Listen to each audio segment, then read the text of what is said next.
Bon, Aris, est-ce que tu peux nous dire déjà comment ça s'est fait un peu avec Angesco, quand on remonte les premiers contacts, et pourquoi tu as décidé de rejoindre Angesco? Ça fait un petit moment que j'avais eu le président directement au téléphone. Ensuite, avec Lolo aussi qui a pris le relais. Donc, ouais, ça fait un petit moment déjà, je pense au moins un mois. Et, on est resté en contact au début parce qu'il y avait mon histoire aussi avec la FIFA qui devait se régler. Donc, c'est pour ça aussi que ça a pris un petit peu de temps. Et voilà, au final, j'ai senti un réel intérêt du club et c'est surtout ça qui m'a motivé à venir ici. Alex aussi, je l'avais eu au téléphone entre-temps, donc voilà. Et du coup, ton histoire avec la FIFA, tu peux nous en parler un peu? Je crois que c'est par rapport à l'année dernière, à ta situation en Arabie Saoudite, les salaires impayés, je crois. C'est ça. J'étais en Arabie Saoudite et ça s'est pas très bien passé au niveau des salaires. En fait, on avait plus de 6 mois de retard de salaire et on voyait pas la couleur de notre salaire. Donc c'est pour ça que j'ai cassé mon contrat. J'ai fait appel à la FIFA pour rompre mon contrat avec eux. Et avant, tu jouais à Brest, tu avais choisi l'Arabie Saoudite. Pourquoi tu avais voulu toi partir là-bas? J'étais en fin de contrat avec Brest. Et j'avais fait la montée avec Brest, pas mal de maintien en Ligue 1, ça s'est très bien passé avec Brest. Et voilà, je suis parti en très bon terme et j'avais envie de voir un petit peu ailleurs, de changer d'air. Et voilà, j'avais eu cette opportunité-là en Arabie Saoudite. Donc voilà, j'arrivais à un certain âge aussi où voilà, faut penser à l'après-carrière aussi. Donc c'est pour ça que j'ai fait cette expérience à l'étranger. Et pendant que du coup tu étais parti là-bas, tes copains étaient 3e de Ligue 1, tu étais en Ligue des Champions, tu as un peu suivi ça toi? Est-ce que tu as regretté ton choix finalement d'être parti à ce moment-là ou... Non, j'ai pas regretté. Après j'étais content pour eux, ils le méritent parce qu'ils travaillaient bien. Et non, franchement j'ai pas mérité, j'ai suivi, comme tout ancien coéquipier, on suit toujours un peu ces équipes où on a joué. Et ouais, j'étais très content pour eux. Après c'est comme ça. C'était une volonté pour toi de revenir en France et en Ligue 1 ou tu t'ouvres la porte à plusieurs choix de carrière? J'étais un petit peu indécis, je savais pas trop quoi faire et après quand vraiment j'ai vu que j'ai eu cette opportunité de venir ici, où comme j'ai dit, j'ai senti vraiment un réel que vraiment il comptait sur moi, c'est ça qui m'a motivé et de là voilà, j'étais déterminé à revenir ici. Et tu peux nous parler un peu du football en Arabie Saoudite? Je crois que tu joues en D2 là-bas. C'est ça. Est-ce que le niveau est vraiment en dessous de celui d'en France, en Ligue 1, la Ligue 2? Ouais, c'est différent. Après, c'est sûr que au niveau le niveau c'est plus compliqué qu'ici parce que déjà il y a des quotas par rapport aux étrangers. Donc on avait droit, je crois, qu'à 5 étrangers. Donc ouais, c'est un peu plus faible que l'Europe. Et tu as pu te préparer quand même de ton côté, toi, si tu étais sans club? Ouais, je me suis préparé. Sur ça, je suis quelqu'un de sérieux, donc je me suis préparé tout seul avec des préparateurs physiques aussi chez moi en région parisienne. Et quand moi, je suis d'Aubervilliers, ils ont un club en N2, donc il y a ma famille qui est dans le club, etc. Donc j'ai fait la reprise avec eux pour être au moins avec un groupe. Il y a mes amis, donc on a bien bossé avec le préparateur physique de là-bas aussi. Du coup, tu es déjà prêt à jouer à Lille ce samedi, tu seras déjà... J'espère. Donc là, j'ai fait un petit peu de travail avec le préparateur physique ici depuis quelques jours. Et là, aujourd'hui, je reprends l'entraînement avec le groupe, donc je suis très content. Qu'est-ce que tu peux penser apporter à ce scope? C'est quoi un petit peu tes caractéristiques? Comment tu aimes jouer? Je connais un petit peu la Ligue 1, parce que j'ai fait quelques années à Brest en Ligue 1. Et après, moi, je suis quelqu'un qui court beaucoup, qui est capable de répéter les efforts. Et qui aime bien récupérer les ballons. Et donc c'est dans ce secteur-là que je vais essayer d'apporter à l'équipe. Plus en numéro 6 vraiment pour toi? Moi au milieu de terrain, après 6, 8, moi je peux courir, je peux défendre, je peux attaquer, donc je m'adapterai en fonction de ce que le coach a besoin. Mais ouais, j'aime bien récupérer les ballons et voilà, c'est plus dans ce rôle-là, milieu récupérateur. Le fait de retrouver d'autres joueurs algériens ici au SCO, ça a été une motivation supplémentaire aussi pour vous? Oui, c'est sûr, je connais pas mal de joueurs ici, donc ça m'a aussi facilité pour l'adaptation. Ils m'ont bien adapté, bien accueilli, et puis j'avais déjà échangé un petit peu aussi avec eux avant, donc ça fait plaisir et j'espère qu'on va faire des bonnes choses cette saison tous ensemble. Peut-être un mot d'Alex sur est-ce que vous avez d'autres questions à poser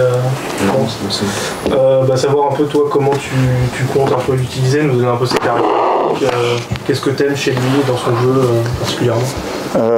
Nous on se connaît depuis un moment, puisque moi quand j'ai eu ma première expérience en pro à Tours, Harris arrivait de Valenciennes et donc on avait vécu une saison riche parce que ça avait été dur et on s'était maintenu à la fin. Moi j'avais pas encore les qualifications, les diplômes, je commençais, lui aussi d'ailleurs, donc c'est un point commun pour nous. Moi ce que j'aime chez lui, c'est il a un côté compétiteur, il a un côté il donne tout.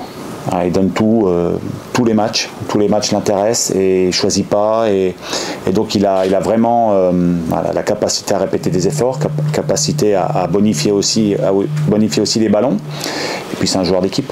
Il l'a dit, moi je suis là pour courir, pour combler des trous, des déséquilibres et ça c'est important dans notre équipe et ça pourra aussi libérer encore un petit peu plus nos milieux, parce qu'on a beaucoup de milieux qui sont plus des relayeurs que vraiment des milieux défensifs, et donc son apport va nous permettre aussi de bonifier les autres.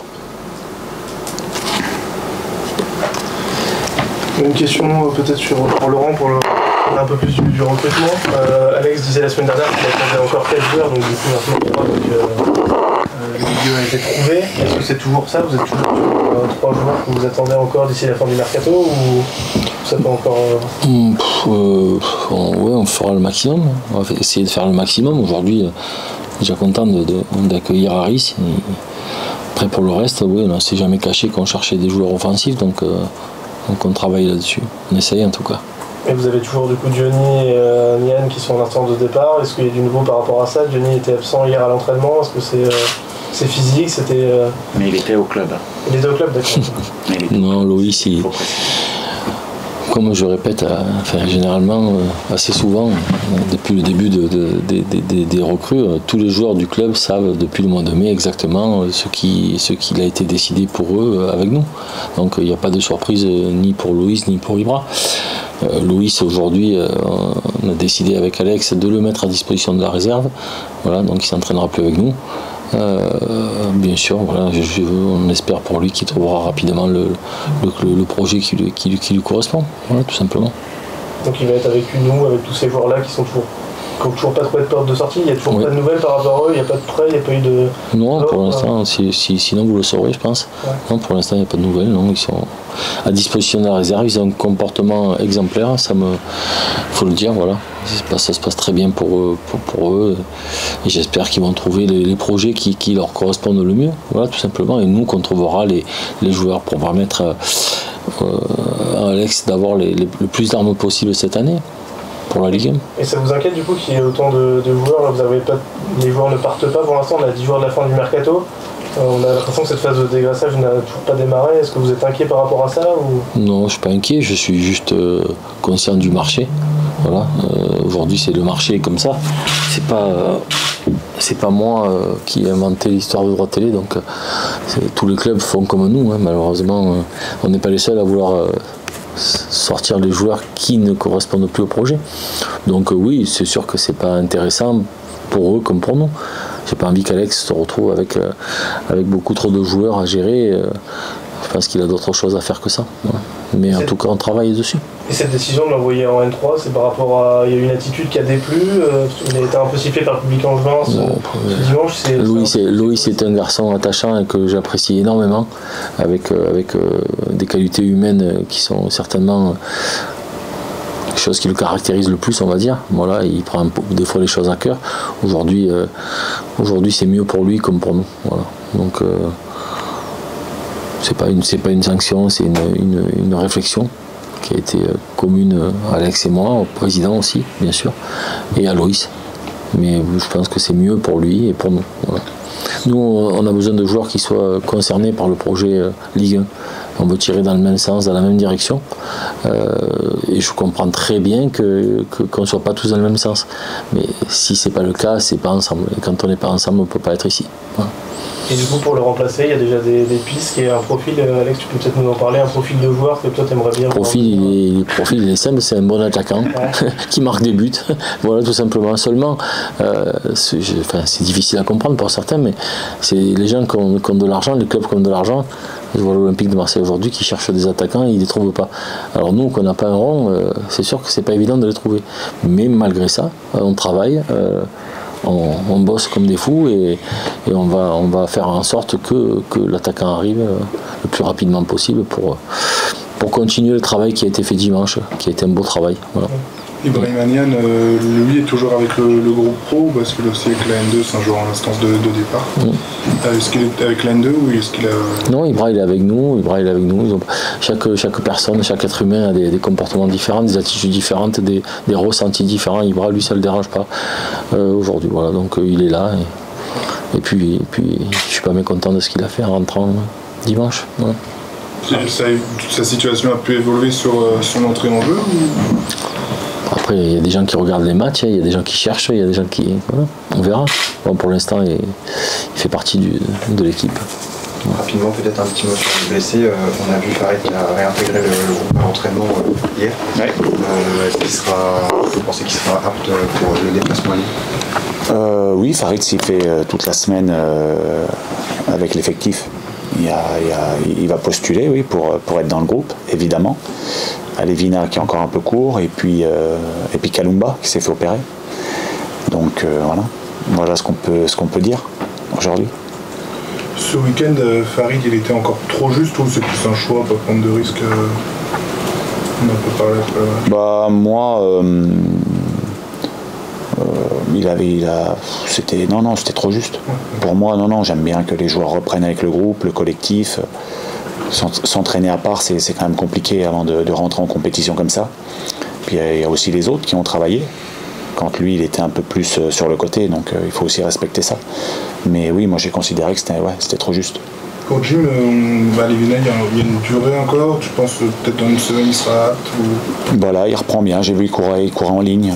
Quand c'est des adducteurs, on peut courir en ligne. Après, changer de direction, être avec un groupe, accélérer brutalement, changer de direction, c'est un peu plus compliqué. Mais aujourd'hui, il avance, lui aussi. Voilà. Donc on l'espère, dans les jours qui viennent. Mais je pense qu'il y en a encore, un peu de travail avant qu'il rejoigne le groupe. Juste une question sur Haris, du coup, dans son positionnement, tu parlais après la rencontre de mettre peut-être Jean-Eudes Daoulou plus haut, Haris en 6, c'est plus dans ce poste que tu le vois toi? En numéro 6 pour... Oui, il l'a dit, c'est un garçon qui est capable de faire beaucoup de choses, mais il a peut-être un tempérament un peu plus défensif à la récupération que Jean-Eudes, que Imad, que Pierrot, qui sont des garçons vraiment plus relayeurs, même s'ils ont Jean-Eudes pour moi a été performant ce week-end, hein. Attention, je dis pas le contraire, il a été performant, mais peut-être qu'un profil comme Haris pourra encore le libérer un peu plus dans le domaine offensif. On sait qu'il a une bonne frappe, il pourrait se rapprocher un peu plus des buts. Donc pour nous c'est des options et on verra ce qu'on choisira, mais en tout cas ça nous donne des options supplémentaires. J'ai une dernière petite question pour vous, Haris. Vous comptez quelques caps avec l'équipe internationale d'Algérie. Est-ce que le fait de revenir en France, c'est aussi peut-être dans l'optique de se remontrer et pouvoir réintégrer l'équipe d'Algérie pour potentiellement de nouvelles sélections? Ouais, moi je suis quelqu'un de compétiteur, donc tant que je serai dans le circuit du monde pro, j'aurai toujours dans un coin de ma tête la sélection nationale. Et ouais, j'ai eu cette opportunité de revenir en France en Ligue 1, donc je vais tout faire, travailler pour faire des bonnes performances et pourquoi pas un jour réintégrer cette équipe.